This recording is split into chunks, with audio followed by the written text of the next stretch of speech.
Baik, sobat ikat semua, hari ini saya sedang bersama dengan salah seorang PKSM di Dinas Lingkungan Hidup dan Kehutanan Provinsi Banten dengan Pak Hujaini ya. Nanti mungkin Bapak sedikit memperkenalkan dulu. Mungkin silakan dulu memperkenalkan Pak. Oke, baik. Assalamualaikum warahmatullahi wabarakatuh. Nama saya Hujaini. Kebetulan saya PKSM dari Kecamatan Pontang Tirta Sabon Tirta dan di bawah naungan DLHK Provinsi Banten.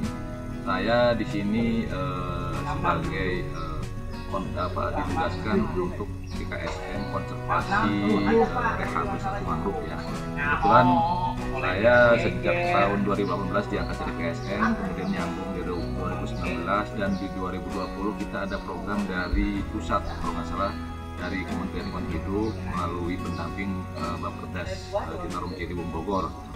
Saat itu kita mendapatkan program kurang lebih 80 hektar, kurang lebih bibit sekitar 80 ribuan. Ya, ada 3 termen pertama, silvophycery, pengkayaan, dan pola intensif. Silvophycery adalah penanaman mangrove adalah di sekitar wilayah Kempang. Di situ Jadi di pematang tambak itu dipasang sekelilingnya 1 hektar itu 2.200 sampai 2.400 itu kapasitas untuk per hektarnya. Itu untuk silvophycery. Kemudian yang pengkayaan bisa mencapai 2.300 sampai 3.000. Yang paling banyak itu intensif, yaitu penanaman mangrove di laut itu langsung. Jadi dalam 1 hektar itu memuat 10.000. Metodenya apa? Metodenya langsung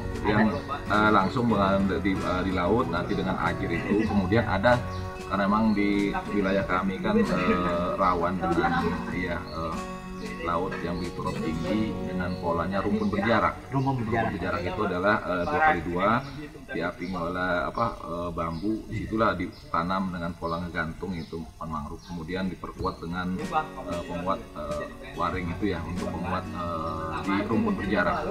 Nah, kemudian samping itu juga yang sudah dilaksanakan dari 2020 kebetulan kalau nggak salah di tanggal 7 November 2020 hari Sabtu itu sampai kedatangan Menteri KLHK itu langsung meninjau kegiatan kami dengan KTH Segara Biru dan Kubu Mandiri. Alhamdulillah bagus. Kemudian dilanjutkan kembali 2021 pun kita dapat program dari BRGM. Jadi BRGM itu memberikan program pendampingnya dengan Bappedas Bogor juga sama, langsung ke KTH. Dan kalau nggak salah 2 kelompok itu masing-masing 50.000, kurang lebih 60.000 sampai 70.000 pohon bibit mangrove dan ajir.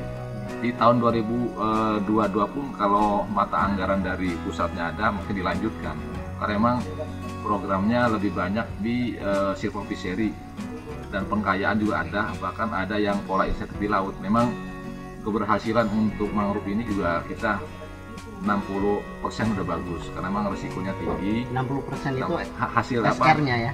Ya, artinya keberhasilan Pak. Keberhasilannya, survivor rate-nya gitu ya. Karena memang risikonya kan kita ada selama 3 bulan itu untuk nyulam segala gitu kan. Kebetulan memang kemarin juga ada bencana, mungkin BMKG menyatakan bahwa lagi badai kemana-mana kena roboh. Kita pun kegiatan sampai sekarang pun terkena juga. Ya, terkena. Tapi kita juga karena ada dokumentasi yang cukup ini ya, dari awal after dan before itu udah ini semenjak 0%-nya diambil, kemudian setelah ditanam diambil, ketika 0% dan ketika ada bencana pun kita ada. Nah, ketika udah ditanam, nah ini kena bencana, jadi selisihnya sekitar 40, jadi 60%. 60% itu, jadi terus kami berupaya. Bahkan sampai saat ini pun program 2021 kita belum ada tim ini ya, kebagian se-Indonesia nih, BRGM ini kan se-Indonesia kalau nggak salah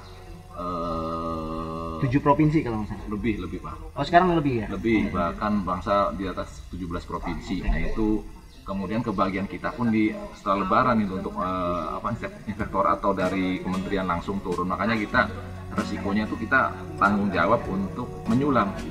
Nah, kemudian ada program diberikan dari BRGND untuk program APB, itu untuk program nyulam itu kalau nggak salah 25.000. Setelah dia tumbuh 3 bulan ditanam kembali. Terus kita karena memang tanggung jawab, bukan risiko, tanggung jawab kita sebagai penerima program selama itu sampai sebelum ada pemeriksaan dari pusat, nah itu ditanam kembali.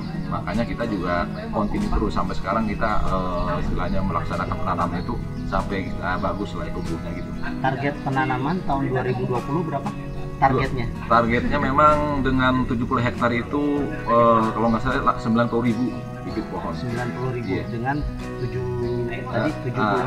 Iya, 70 hektar dibagi ada yang 10 hektar itu pola intensif di laut. 10 hektar. Ya, sebagian itu yang di pekayaan. Pekayaan itu adalah menanam mangrove yang sudah ada tinggal di sulam gitu ya, pekayaan. Kalau pola silvophycery adalah full di itu ada berapa hektar silvophycery? Silvophycery sekitar bangsa 35 hektaran. 35 hektar. Jadi programnya silvophycery itu menanam mangrove dengan ikannya juga diberikan. Nah, iya diberikan bibitnya. Dan Diberikan situ kan ada di rapnya itu ada kalau nggak salah hampir 1.000 untuk beli bibit. Jadi bibit itu diberikan kepada yang punya empang, bibitnya langsung ditanam.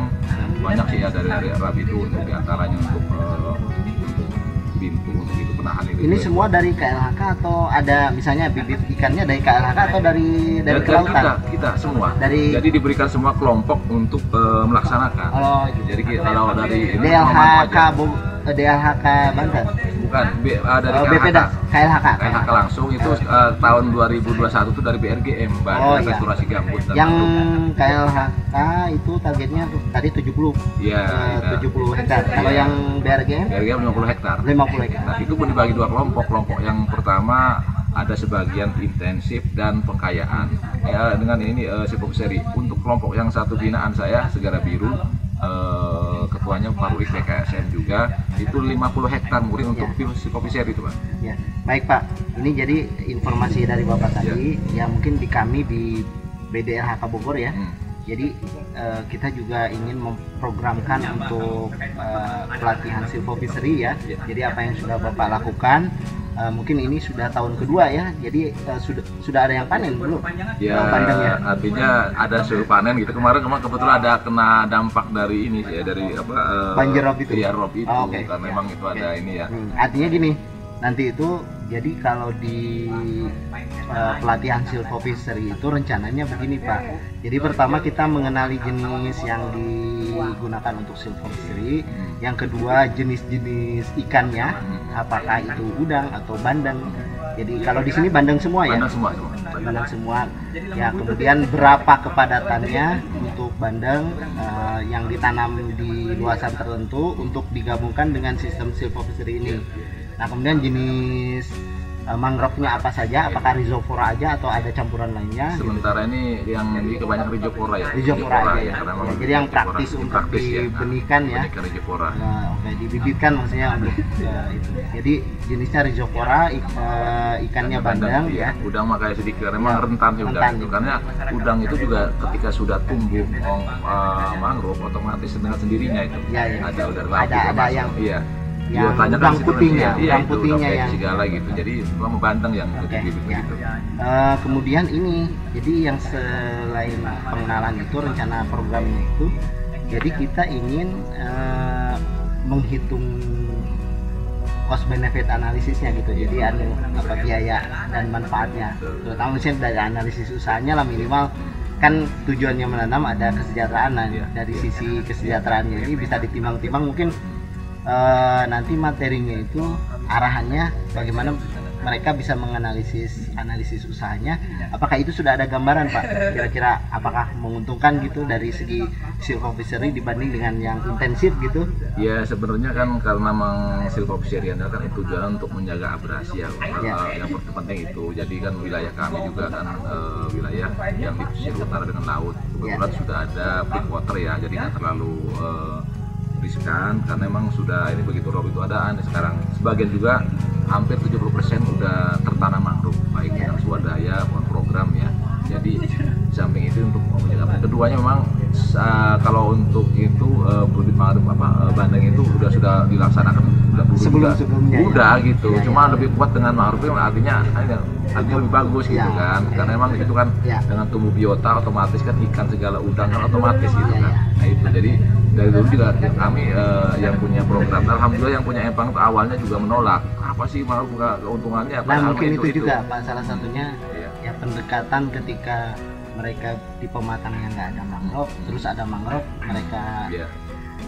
resistensinya atau mereka menolaknya kenapa Ya, gitu kan. Itu sekarang juga mungkin udah terima yang manfaatnya kita pelajari masyarakat, mungkin nanti. karena dengan adanya mangrove ini begitu aman lah gitu, sedimentasi naik, kemudian ketika ada rob pun artinya aman gitu kan. Nah istilah kobar atau istilahnya hanyut gitu, selama ini kan yang dikhawatirkan setiap tahun terus lama-lama terkikis kan, terabrasi gitu. Alhamdulillah masyarakat udah begitu sadar gitu. Oke, ya mungkin gambaran awal. Terima kasih Pak Ya, sama-sama, untuk ya. informasinya. Nanti kami mudah-mudahan suatu waktu bisa Ya. berkunjung ke lokasi Ya, Bapak. insya Allah, Nanti insya Allah. lebih enak kalau melihat Oh lagi iya, ke langsung lapangan. lapangan. Ya. Artinya kita juga ada punya KTH atau saungnya. Ya. KTH kami sekitar, kalau binaan saya itu ada 4 yang Ada sudah 4. berjalan. Apa saja tuh, Pak? KTH Segara Biru, Segara Biru, Kubu Mandiri, Kubu Mandiri, Muara Tanjung, Muara Bakau, Tanjung, ada lagi yang Bakau. iya ada Bakau, yang satu lagi itu yang tuh yang satu 4. lagi ada ya, Iya, ada 4. 4. Di kecamatan Pontang. di kecamatan Pontang Pontang. Tirtayasa. Pontang itu desa. Pontang kecamatan. Kecamatan. Kita saja kecamatan. Tirtayasa kecamatan, 2 Iya, kecamatan. Iya, Pontirta ini. Gitu. Oh ya, Jadi gabung. Pontang dengan Tirtayasa, Ya, Pontirta, Kabupaten Serang. Serang. Oke. Gitu. Ya terima kasih Pak. Saya sama-sama ya, Pak. Terima kasih. Oke, siap.